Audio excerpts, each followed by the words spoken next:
Right, let's make the boiler front. It's the one last piece that is missing from it.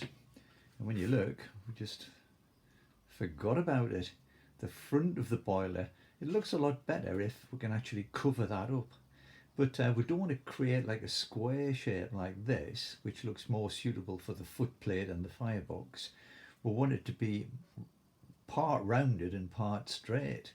So that's a little bit fiddly, but it's a trial and error thing, and it only takes a very small piece of paper to do it. So let's give it a try. So what we could do is base it on the A7 paper, but remember that's a little bit too wide, so we'll just trim it down so it fits. And this bit's rather, so it's 5 centimeters, but this bit's way long, because all we need to do is size it up by putting that in behind. Let's have a look. By putting that paper in behind the chimney. So you can see that the curve that we need is the shape of the boiler there. So what we could do is just put, I'll put that under the back there, just put a little pencil mark, put your finger against the chimney there at the front, look, and put a little pencil mark, and that little pencil mark is where we've got to cut it off. So let's see if we can do that.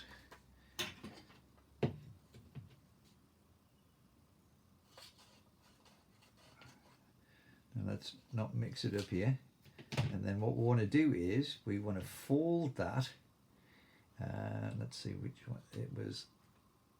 That way, that way. So it's got to go that way. Now we're going to fold it in half, and you'll see why in a second. Fold it in half. Because if we want to get the shape of the front of the boiler, which is a curve, then the best way to do it, look, is to just have a quick go at drawing the curve by rounding off a corner. But because I've folded it, it makes it symmetrical. And symmetrical cutting is a great thing. You could start by just sort of guessing a smaller amount to cut off than that. But if we cut them both together, we know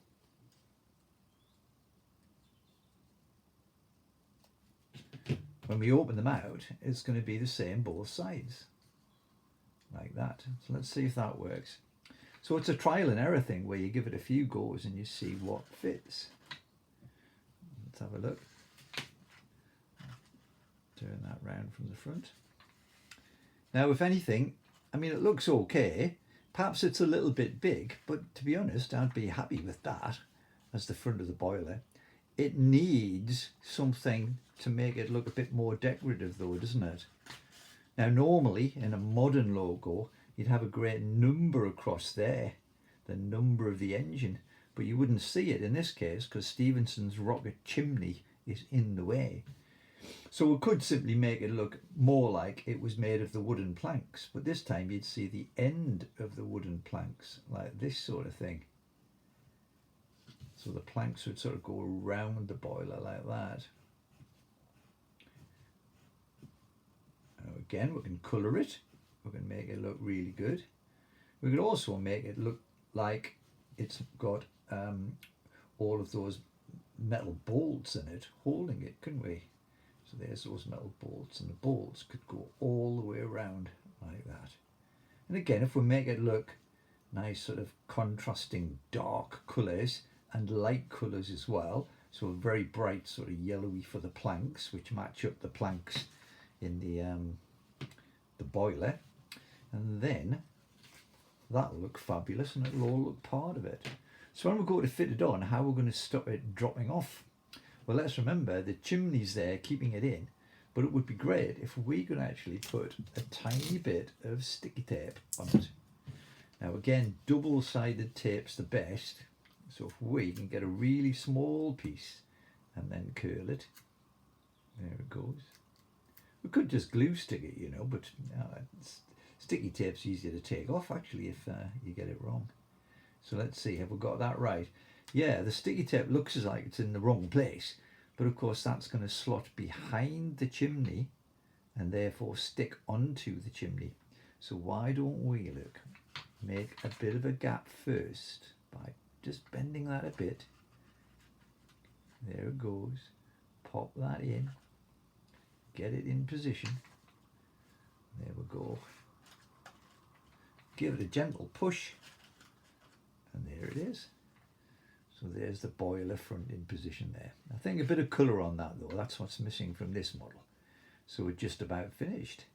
I suppose we've got the character. I think I mentioned it before. The people on the footplate, they're important because you need to be able to stoke the boiler with coal and then drive. Wouldn't it be lovely to take some white paper, or white and grey perhaps, and then make smoke clouds come out of the chimney? That would be a fun thing to do.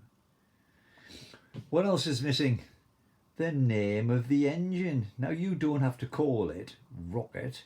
You could invent your own name, and you can even make your own special little nameplate. Let's get it the right size that fits. Maybe a bit slimmer than that. Don't want it to look too big. And that could stick on the side. So what would that look like? Well, it's always better if there's a border that makes it stand out. Now you could do it in a felt pen colour to make it bright. A square border. I would colour it right up to the border like that, look. Nice thick border all the way around. And then what could it be? Well, there were all sorts of amazing names for engines way back then. They named them after famous people. Might have been the sort of prime minister or a famous engineer or something like that, or a famous general in the army. So there are all sorts of names, but this was another name from that time. Loco, locomotive, but it was called Locomotion.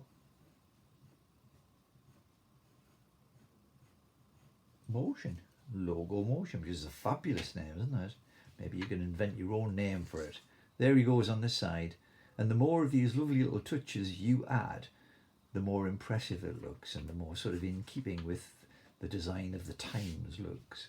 So there's a lovely challenge for you. After you've created the boiler front, then you can go on and create a nameplate, make the persons who are driving and loading with coal.